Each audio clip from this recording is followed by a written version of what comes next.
Шавкат Рахмоновтың салмағына өте мықты жауынгер келді. Және де бүгін ол өзінің UFC-ге сай деңгейін дәлелдеді.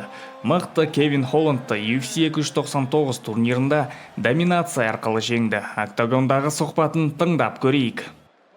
UFC-ге қош келдің, Майкл Веном Пейдж. Мында тыңда. Мен сенің UFC дебютына жолың ұзақ болғанын білемін. Октагонда жекпе-жек өткізген соң бір айырмашылық сездің бе? Шынымды айтсам, сезімдер тура сондай. Оппонент жағынан деңгейі бұрынғыдай, бірақ маған UFC-дің масштабы әсер еткен секілді.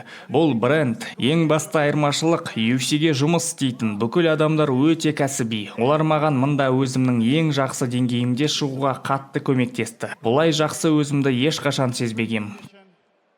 Кевин өте мықты жігіт.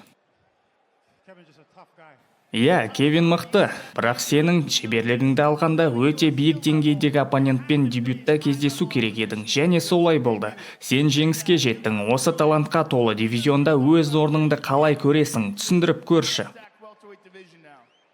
Маған тағы кішкене дайындалып көру керек. Дәлірек айтқанда дұрыстап тұрып дайындалу керек.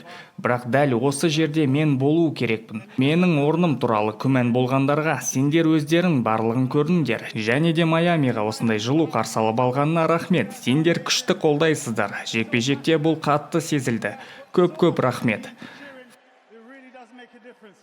Фанат ретінде мен сенің UFC-ге келген үшін өте қуаныштымын. Және де сенің келесі жекпе-жектеріңді күтудемін. Майкл Веном Пейдж, құрметті көрермендер.